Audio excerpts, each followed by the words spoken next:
Hey, what's up, y'all? It's Red, and I am underneath the squatch. The reason why I'm underneath the squatch is because I wanted to cover something with everyone so that it doesn't happen to them, the things that happened to me. Okay, so what I recently did was I installed this AFE Power rear differential cover. All right, it's been about a year in the making because I made a couple mistakes and I learned a lot about this thing. So about a year ago, I purchased a new rear differential cover for the squatch from AFE Power. I went on the website and I put in the truck, year, make, model, engine, everything, and it brought up the rear differential cover that I needed. I liked it, looked at the reviews, and it came up as good reviews, so I went ahead and bought it. Had it shipped to me, had it sent off to my powder coater at Big Dipper Industries, and had it done in white with black accents. Looked outstanding. All right, so I went to put on this rear differential cover, did everything, broke the seal, drained the gear oil out of it, and removed it, cleaned everything off so that it was nice and smooth, and made sure there was no uneven surfaces. So I had that good contact, that good seal. Went to go put the new one on, and it didn't fit. All right, the reason why it didn't fit, because unbeknownst to me, there are two different rear differentials on my generation, 13th generation F150s. There is the Super 8.8 rear differential, and there is the 9.75 rear differential. Super 8.8 is for the standard F150s without any additional packages. And I purchased my F-150 with a tow package on it. So it came with the 9.75 rear differential. Would have been good to know, but hey, I should have paid attention when I bought it, right? Okay, so I ended up selling that rear differential cover, and I actually made the same amount of money that I put into it with the powder coat and paying for it and everything. So it was not that big of a deal except time.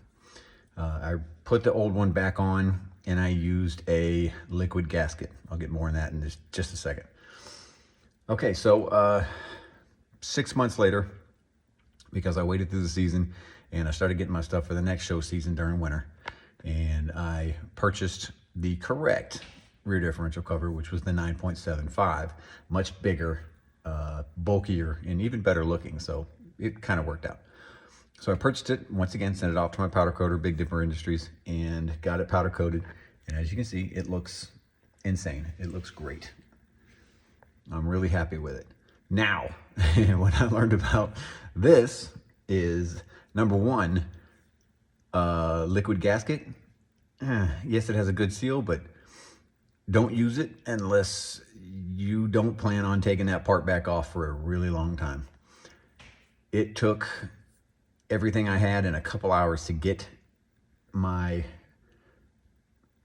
OEM rear diff cover off, and I tried everything. I tried the razor blade, I tried heat, which I read all this stuff. I did research on YouTube, and I found one video, and it was, I can't remember the name of the guy that did it, but I love this guy because he saved my life. What he did, and he found it out by accident, was he took a razor blade, and after he scraped all around it to get all the excess off, he got it jammed up in there by accident, and he couldn't get it back out.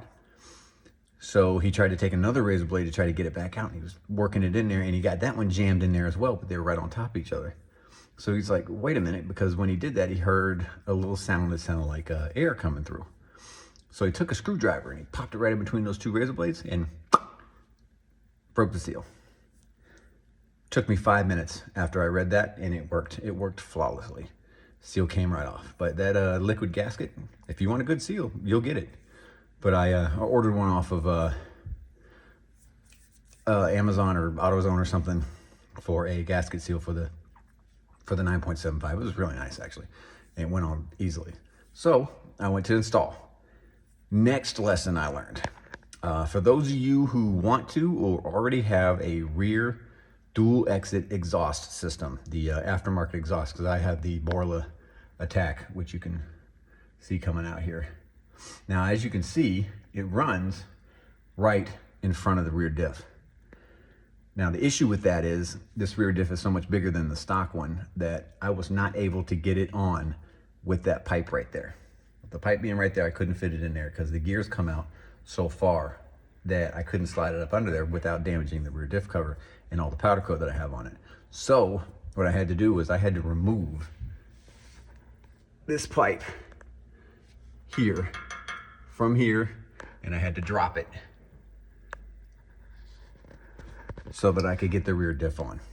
So overall, it took me about 3.5 hours just to get that rear diff installed. It was an event, but it was worth it because I think it turned out really good. The only thing is with the rear dual exit, the pipe literally crosses right in front of the cover. So it kind of covers it, and that's not ideal, but I'm okay with it because I'm not getting another exhaust. I love my exhaust. And as you can see, there is barely any room between that pipe and the cover. Okay, so I just wanted to cover that with everybody. It's a great cover.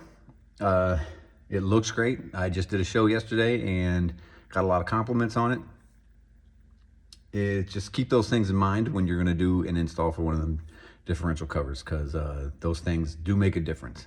They make a huge difference on install time. All right, that's about all I got. If you got any comments, got any questions, leave them below, and please like and subscribe so that I can build up my YouTube page. Or you can also follow me on Instagram at AK_Ecoboost_the Squatch. Take care.